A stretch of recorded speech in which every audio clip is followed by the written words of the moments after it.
Hey everybody, my name is Eric, and welcome to Wednesday of Subsweek on the Pagan Perspective.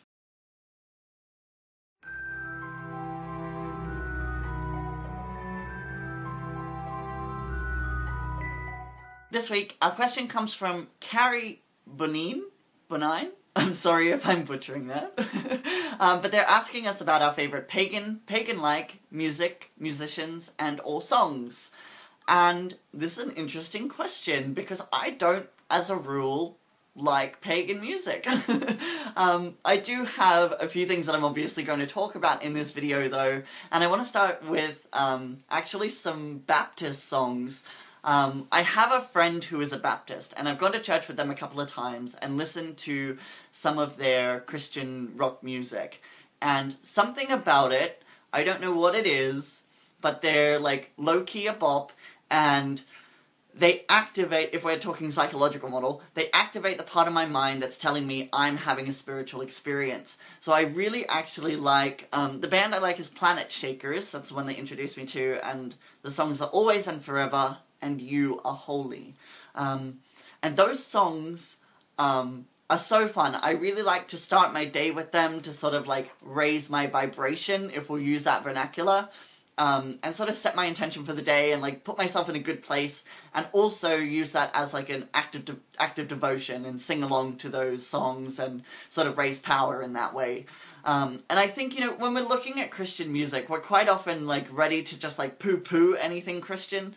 But I think like there's so many similarities between, like, what we're doing and what they're doing. Probably. I mean, I can't speak for your path specifically, but, like, you know, certain themes that persist, like a sacrificial God and the holiness of the divine and, you know, all those sorts of things. Because I think the difference really between Christian music and pagan music is pagan music tells a story of a particular god and sort of like gives you an idea of like a myth or something like that, whereas Christian music sounds more like a love song to their gods, and so I think that's maybe what I resonate with so much about it, is how devotional their music is, rather than sort of like telling a story of a particular spirit. I will contradict that point, though, when I talk a bit later, because I have a few different points that I want to talk about. So that was the first one.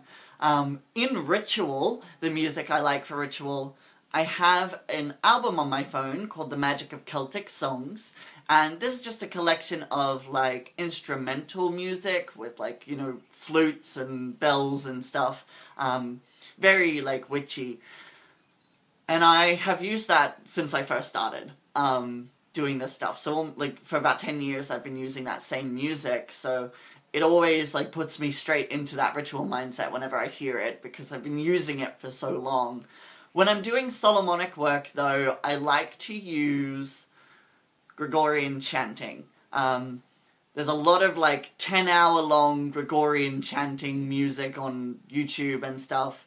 And I like ones that are singing the prayers of the Rosary in Latin. Those are my favorite. In terms of songs by pagans, I'm pretty sure everyone knows about Thorn Mooney at this point. But 3 of her songs that she has on her YouTube channel are original songs. So she has Don't Look Down on Me, Lord, Happy Now, and Feathers for Scales. And those last 2, Happy Now and Feathers for Scales, really helped me through a bad breakup quite a few years ago. And so I really enjoy Thorn Mooney's music. I think she's got a beautiful voice, and she's so talented as a musician.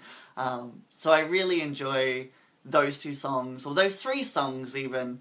Even though Don't Look Down on Me, Lord didn't have the same emotional impact for me at the time, it's still a really beautiful song, and I really enjoy listening to it. So, yeah, in terms of music by pagans, I think Thorn Mooney should be on that list, even though that's not what we would typically, I think, associate with her.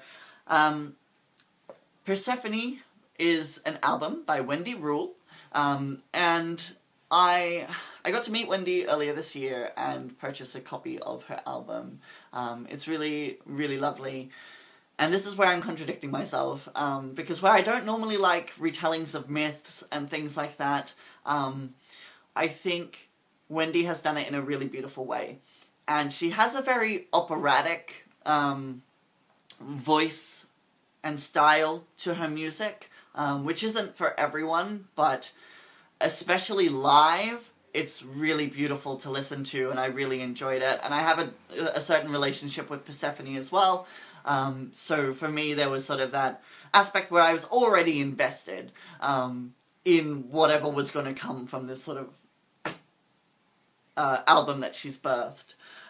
So yeah, Wendy Rule is somebody that I really love and have used some of her music in rituals before, especially from that album, because, you know, a lot of the gods that are featured in that album are gods that I work with.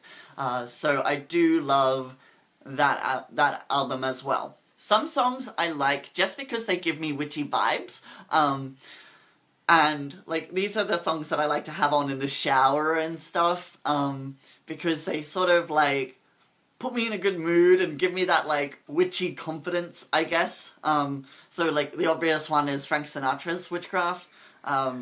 Classic, iconic, how can you not love it? Pills and Potions by Nicki Minaj. Dark Horse by Katy Perry. Black Magic by Little Mix. I've Got the Magic in Me by B.O.B. Any songs like these that are, and like the campier the better. That's, you know, like these are not necessarily songs I would ordinarily listen to for leisure, but they are a lot of fun for me, and they do, like, give me that witchy persona, witchy confidence, I guess. So I do enjoy that. In terms of pop culture, because I am a pop culture magician, and that's a huge aspect of what I'm sort of doing here, I like some songs from Steven Universe. Here Comes a Thought and Be Wherever You Are really great songs for me for meditation. They are a few minutes long, and it's great just to sit down, listen to those, focus on my breathing, and just sort of recenter and refocus a little bit. So those are really good. Also, pretty much anything by Nathan Sharp. Nate Wants to Battle is his handle on YouTube, and he covers a lot of, like, anime openings in English, because normally they're in Japanese, right? So he covers them in English, but he also created an album for Legend of Zelda, the Ocarina of Time, and that's called Songs of Time, and I really enjoy that as well, in terms of, like, devotional pop culture music. But yeah, he just does, like, lots of general pop culture-y stuff, so if that's a path that you pursue, there might be something there for you. He does cover a lot of, like, English songs as well, and write original songs in relation to pop culture things. So he's written an original song about Steven Universe. So, like, yeah, there's lots of things that I really like from Nathan Sharp. And I would say the last thing in relation to pop culture and stuff like that, obviously Digimon is the main central spoke of my pop culture practice. So there is an instrumental theme from the Digimon movie soundtrack.